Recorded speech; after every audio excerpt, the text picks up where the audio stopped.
결과범이라는 게 무슨 말이냐면 실제로 조세를 포탈하거나 부정환급을 받거나 부정공제를 받는 결과가 발생해야지만 처벌이 된다는 뜻이에요. 좀 어렵게 말씀드리면 미수범의 처벌 규정이 없습니다. 그러니까 하려고 했는데 결국에는 포탈도 못하고 환급도 부정환급도 못 받고 이랬으면 그냥 처벌이 안 되는 것이지 미수범이 되는 것은 아니다.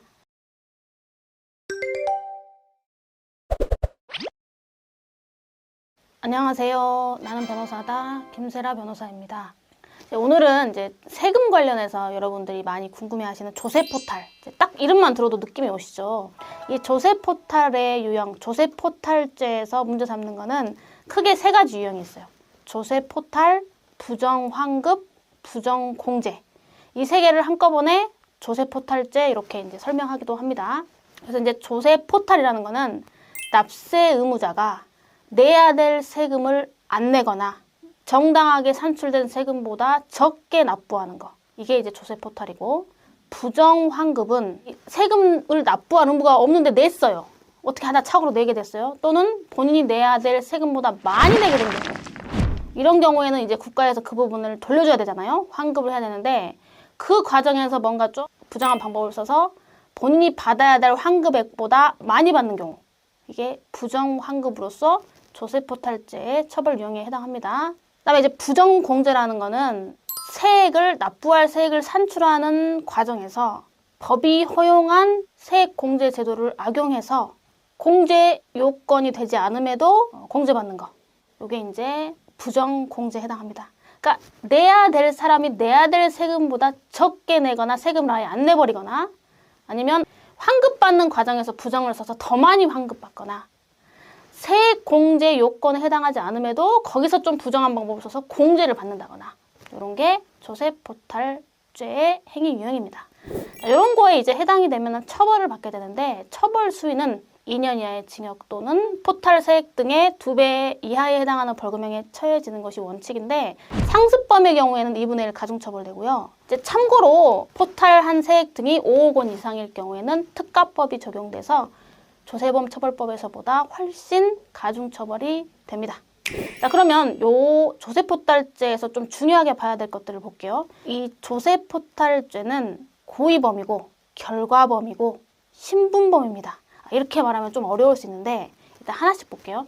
신분범이라는 게 무슨 말이냐면 어떤 특정한 신분을 가진 자만이 그 범죄의 주체가 될 수 있는 거를 신분범이라 그래. 뭐 예를 들면 뇌물죄 중에 일부는 꼭 공무원이어야지만 죄가 성립되는 뭐 이런 걸 말하는 건데 이 조세포탈죄도 신분범이어서 납세 의무자만 그 주체가 될 수 있습니다. 물론 법인의 뭐 대리인이나 사용인 이런 것까지도 포함되는데 중요한 거는 납세 의무자여야지만 조세포탈죄 주체가 된다. 신분범이다. 그리고 그다음에 결과범이라는 게 무슨 말이냐면 실제로 조세를 포탈하거나 부정환급을 받거나 부정공제를 받는 결과가 발생해야지만 처벌이 된다는 뜻이에요. 좀 어렵게 말씀드리면 미수범의 처벌 규정이 없습니다. 그러니까 하려고 했는데 결국에는 포탈도 못하고 환급도 부정환급도 못 받고 이랬으면 그냥 처벌이 안 되는 것이지 미수범이 되는 것은 아니다.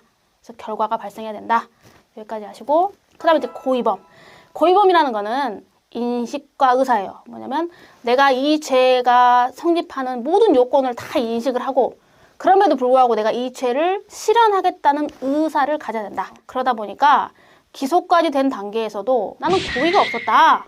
뭐 어떻게 하다 보니까 그렇게 된 거지. 이거 의도했던 것이 아니다라고 다투는 경우가 많고 그런 거를 받아들여서 무죄가 나오는 경우들도 있어요. 자, 그럼 고의범이라니까 그럼 뭐를 인식해야 되느냐? 구성요건 요소인 주체, 그러니까 납세 의무자라는 사실, 조세포탈의 방법으로서 사기 기타 부정한 행위, 조세포탈의 결과, 사기 기타 부정한 행위와 조세포탈 결과 사이의 인과관계, 이러한 모든 구성요건 요소를 인식하고 실현하려는 의사를 가져야 됩니다.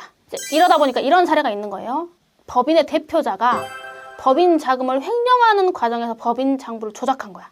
그러니까 이거는 본인의 횡령 사실을 은폐하기 위한 것에 불과한 것이지 조세포탈의 고의로 조세포탈을 했다고는 보기 어렵다. 이게 고의범 관련해서 좀 이해할 수 있는 사례입니다.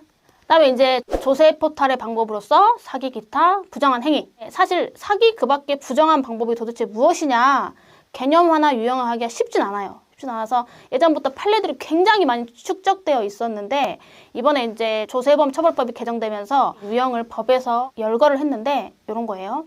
이중장부를 작성하는 등 거짓 장부를 작성하는 행위, 장부와 기록의 파기, 재산의 은닉이나 소득, 수익 등의 은폐, 그 밖의 위계에 의한 행위 또는 부정한 행위. 그래서 이제 조세포탈죄가 되려면은 사기, 그 밖에 부정한 행위라는 적극적인 행위를 해서 조세포탈이나 부정환급이나 부정공제를 받아야 되는 거고, 단순히 세법상의 신고를 하지 않거나 허위의 신고를 하는 것에 그쳤다.